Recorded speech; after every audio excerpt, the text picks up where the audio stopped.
السلام علیکم پاکستان۔ پروگرام کسان کی آواز کے ساتھ آپ کا میزبان سائم رشید حاضر ہے۔ آج کا ہمارا پروگرام ایک جدید، پاکستان کے لیے ایک جدید لیکن دنیا کے لیے ایک عمومی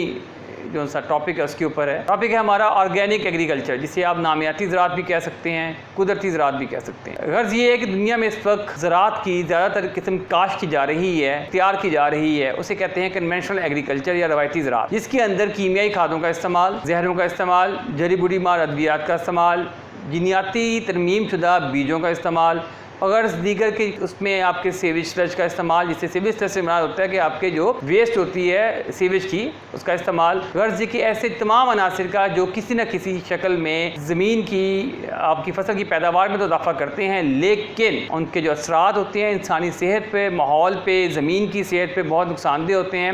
اور ان کے طویل مدتی اثرات میں آپ کو بہت سی بیماریاں انسانوں میں پھیل رہی ہیں، جن میں کینسر ہے، جن کے اندر آپ کے لیور ایشوز ہیں، جن کے اندر آپ کے بلڈ پریشر ہے، کولیسٹرول ہے، آپ کے برین کے ایشوز ہیں، آپ کے ہارٹ ڈیزیز ہیں، آپ کے اس کے علاوہ آپ کے کڈنی فیلئرز کا شکار ہو رہے ہیں، ہمارے بہت سارے فرٹیلیٹی کے، بانجھ پن کے مسائل پیدا ہو رہے ہیں، یہ سب کے سب، اور زمین ہماری جو سی ہے وہ سخت ہوتی جا رہی ہے۔ یہ سب کے سب ہمیں تحفے ہیں، تحائف میں مل رہی ہیں چیزیں جس کو ہم غیر ارادتاً طور پہ اپنی زمین کو اور اپنے انوائرمنٹ کو، اپنے آپ کو خود ہی تحفہ دے رہے ہیں۔ کیسے دے رہے ہیں؟ ہم کیمیائی کھادوں کا بے دریغ استعمال کر رہے ہیں پیداوار بڑھانے کے لیے، ہم کیمیائی زہروں کا، نقصان دہ زہروں کا بے دریغ استعمال کر رہے ہیں اپنی پیداوار بڑھانے کے لیے، اپنی فصلوں فنگس سے، بیماریوں سے اور حشرات سے محفوظ رکھنے کے لیے۔ غرض یہ کہ یہ ایک ایسا سسٹم چل پڑا ہے جس کا جو اختتام ہے اس میں صرف سراسر بنی نوع انسان کی اور اس سیارے کی جو ایکولوجی ہے، ماحولیات ہے، اس کی صحت ہے، اس میں توازن خراب ہونے کی صورت میں نکلے گا اور نقصان کی صورت میں نکلے گا۔ لارڈ نیو بورن ایک سائنٹسٹ تھے جنہوں نے فرسٹ ٹائم پچھلی صدی میں لفظ آرگینک کا تعارف کروایا دنیا کو کہ آرگینک کیا ہوتا ہے۔ اس سے پہلے جو دنیا میں سسٹم تھا جو کہ اب متروک ہو چکا ہے، اسے کہتے تھے پیراڈاکسیکل ایگریکلچر۔ پیراڈاکسیکل ایگریکلچر وہ زمانے قدیم کی زراعت تھی جس پہ نہ کسی قسم کی کھاد استعمال کی جاتی تھی، نہ آپ کسی قسم کی واٹر مینجمنٹ کرتے تھے، آپ کے فیلڈ جو ہے اوپن فیلڈ ہوتا تھا، آپ کو اس میں کم سے کم زمین کے اندر آپ ہل چلا کر بیج ڈال کر اور اس کے اندر آپ فصل بوتے تھے، آپ کی پیداوار انتہائی کم تھی۔ ضروریات زندگی بڑھتی گئی، دنیا کی آبادی بڑھتی گئی، اور ایک لمحہ آیا کہ دنیا کے جو قائدین تھے، کابرین تھے اور سائنٹسٹ تھے، انہوں نے فیل کیا، محسوس کیا کہ اگر ہم نے اس طرف توجہ نہ دی کہ فی ایکڑ اوسط پیداوار کی طرف بڑھانے کی طرف توجہ نہ دی تو غالباً دنیا قحط کا شکار نہ ہو جائے، غذا کی کمی کا شکار نہ ہو جائے۔ اس نے جنم دیا گرین ریولیوشن کو۔ گرین ریولیوشن کیا تھی کہ زرعی سبز انقلاب، اس میں کیمیائی کھادوں کا بے دریغ استعمال کیا گیا، بہت سی اقسام کی کیمیائی کھادیں متعارف کروائی گئیں، جس کا فائدہ ایک تو یہ ہوا کہ آپ کی پیداوار بڑھ گئی۔ پیداوار زمین کی پاکستان میں آپ کہہ لیں کہ گندم کی پیداوار پاکستان بنتے وقت 4 من اوسط تھی ہماری فی ایکڑ، وہ 30 من تک پہنچ گئی پچھلے سال۔ اسی طرح دھان، اسی طرح مکئی میں ہوا۔ غرض دنیا میں بہت ہی عالمی ریکارڈ قائم ہوئے۔ ڈیوڈ ہالا نام کے ایک فارمر نے امریکہ میں، آپ یقین مانیں، 400 من فی ایکڑ مکئی کا ریکارڈ، عالمی ریکارڈ قائم کر دیا۔ اسی طرح ایرک واٹسن نام کے ایک فارمر نے نیوزی لینڈ میں 172 من گندم کی پیداوار کا عالمی ریکارڈ قائم کر دیا فی ایکڑ، جو کہ سننے کی حد تک آپ کو ناقابل یقین لگتا ہے لیکن ڈاکومنٹڈ ہے، تصدیق شدہ ہے۔ ان تمام اسی کے ساتھ ساتھ بے حد ہزاروں کی اقسام میں آپ کے کیمیکلز آئے جنہیں آپ زہریلی ادویات کہتے ہیں، پیسٹی سائڈ کہتے ہیں، جس میں جڑی بوٹی مار، اینٹی فنگس، فنجی سائڈ کہتے ہیں، انسیکٹی سائڈ کہتے ہیں، لاروی سائڈس کہتے ہیں،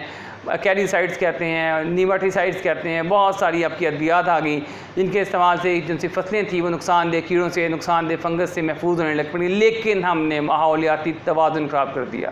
ہماری صحت پر بے حد مہلک اثرات مرتب ہوئے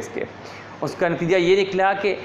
1930 میں البرٹ ہاورڈ کے نام سے ایک برٹش سائنٹسٹ تھے، ایگریکلچرسٹ تھے، جن کو برٹش گورنمنٹ نے اپوائنٹ کیا کہ وہ بر صغیر میں، جو بر صغیر کا صحت مند زرعی نظام تھا، جس میں جو جنس تھی، جو پیداوار تھی، وہ بہت زیادہ صحت مند تھی اور فصل تھی اس کے اندر نقصان دہ عناصر نہ ہونے کے برابر تھے لیکن پیداوار کم تھی، تو تحقیق کریں کہ کس طریقے سے ہم اس صحت مند پیداوار میں اضافہ کر سکتے ہیں پر ایکڑ، لیکن اس کی صحت مندی کو برقرار رکھتے ہوئے۔ البرٹ ہاورڈ نے بر صغیر میں 10 سال یہ تحقیق کی اور 1940 میں اپنی تحقیق انہوں نے برٹش گورنمنٹ کو پیش کی، لیکن اس وقت دوسری جنگ عظیم کا آغاز ہو چکا تھا، اس لیے ان کی اس تحقیق سے خاطر خواہ فائدہ نہ اٹھایا جا سکا۔ اس کے بعد ایک امریکن سائنٹسٹ لارڈ راڈیل نے اس تحقیق کو پک کیا اور اس کے بعد اس پہ کام شروع کر دیا، اور انہوں نے اس کو مزید آگے بڑھایا. وہ امریکن بھی تھے, برٹش امریکن تھے. انہوں نے اس کو مزید آگے بڑھایا اور اس کے قواعد و ضوابط مرتب کیے, اس کا پروسیس مینجمنٹ کو مرتب کیا, آرگینک کو پوری کی پوری پروڈکشن مینجمنٹ میں ڈھال دیا. اسی لیے روڈیل کو آج کل کے زمانے میں جدید آرگینک کا باپ کہا جاتا ہے, father of the modern organic agriculture. Organic agriculture کے سلسلے میں حکومت پنجاب کافی زیادہ توجہ دے رہی ہے, اور پچھلے ہفتے secretary South Punjab agriculture Saqib Alateel sahib سے اور ان کی ٹیم سے ایک میٹنگ ہوئی, جس کے اندر میں نے ان کو بریف کیا, پریزنٹیشن دی آرگینک ایگریکلچر کے اوپر. میں چونکہ ایگریکلچر کا آرگینک ایگریکلچر کا ایکسپرٹ ہوں, میں نے ان کو بتایا کہ کس طریقے سے پاکستان اس پہ عمل کر کے اپنی زمینوں سے صحت مند پیداوار لے سکتا ہے, جس کو ہم نہ صرف ایکسپورٹ کر سکتے ہیں پریمیم پرائس پہ, بلکہ ہماری آبادی کے اندر بھی ہمارے اپنے افراد کے لیے صحت مند پیداوار جس سے کسی قسم کے صحت کے مسائل پیدا نہ ہوں گے, وہ ہم حاصل کر سکتے ہیں اور اس کو خود بھی استعمال کر سکتے ہیں. پاکستان گورنمنٹ آرگینک کے پروڈکشن مینجمنٹ سسٹم پہ کام کر رہی ہے, اور امید کی جاتی ہے کہ ہم ایک ایسا سسٹم ڈیولپ کر لیں گے آنے والے چند سالوں میں, جس سے پاکستان میں نہ صرف ہزاروں کی تعداد میں زرعی گریجویٹس کو نوکری ملے گی, بلکہ ہماری کم از کم ہم ٹارگٹ رکھیں گے اپنا کہ 10% جو ہماری زرعی زمین ہے وہ اگلے 10 سال میں آرگینک ایگریکلچر میں کنورٹ ہو جائے, اور اس کے نتیجے میں ہمیں اربوں ڈالر کی برآمدات سے بھی ہمیں فائدہ ہوگا, جس کی ہمیں پریمیم ملے گا, بلکہ لوکل مارکیٹ میں بھی ہمیں اپنی جنس کی, اپنی پیداوار کی اچھی قیمت مل سکے گی. انشاءاللہ تعالیٰ ہم نے آرگینک پہ سیریز شروع کر دی ہے. یہ پہلا پروگرام تھا جس میں آپ کا آرگینک سے تعارف کروایا گیا. آرگینک کی جو بیسک پرنسپل ہیں, اس کے پرنسپل جو سے یہ کہتے ہیں کہ آپ نے زمین میں کسی قسم کی کیمیائی کھاد کا استعمال نہیں کرنا, جینیاتی ترمیم شدہ بیجوں کا استعمال نہیں کرنا, کسی قسم کے ایسے مہلک کیمیائی کیمیکل کا استعمال نہیں کرنا جسے پیسٹیسائڈ کہتے ہیں, زہر کہتے ہیں, جو کہ فصل کی برداشت کے بعد اس کے اثرات اس میں ایک خاص تناسب سے زیادہ ہوں اور وہ انسانی صحت کے لیے مہلک ہوں. اگلے پروگرام میں ہم آپ کو کس طریقے سے پاکستان میں آرگینک ایگریکلچر کو آپ سٹارٹ کر سکتے ہیں, فارمر لیول ٹریننگ 1 کیا ہوتی ہے, پھر فارمر لیول ٹریننگ 2 کیا ہوتی ہے. ہر پروگرام میں ہم آپ کو ایک سیریز شروع کر رہے ہیں جس کے اندر ہم آپ کو گائیڈ کرتے رہیں گے. آپ یہ پروگرام لازمی دیکھیے گا, ان میں آپ کو تصویریں, ویڈیوز, متعلقہ تمام چیزیں دکھائی جائیں گی. آپ سے شیئر کیا جائے گا کہ آپ کس طریقے سے اپنی زمینوں کو قدرتی یعنی کہ آرگینک ایگریکلچر پہ کنورٹ کر سکتے ہیں. میں تمام فارمرز حضرات سے گزارش کروں گا کہ آپ اس سال عہد کریں کہ اپنے 1 ایکڑ کو اس گندم کی فصل میں اپنے لیے, اپنی فیملی کے لیے قدرتی کاشتکاری کے نظام پہ آرگینک فارمنگ کے اوپر کنورٹ کریں گے, تبدیل کریں گے, لکھے جائیں گے. ہم اس سلسلے میں آپ کو پوری گائیڈ لائن دیں گے اور کس طریقے سے آپ اس کو حاصل کر سکتے ہیں, کیسے آپ آرگینک فارمنگ کے اندر, ایگریکلچر کے اندر زمین کی غذائی ضروریات پوری کر سکتے ہیں, کیسے اپنی فصلوں کو بیماری سے بچا سکتے ہیں, اور کیسے اچھی پیداوار لے سکتے ہیں. انشاءاللہ ملتے ہیں پھر اگلے پروگرام کے ساتھ. السلام علیکم. پاکستان پائندہ باد.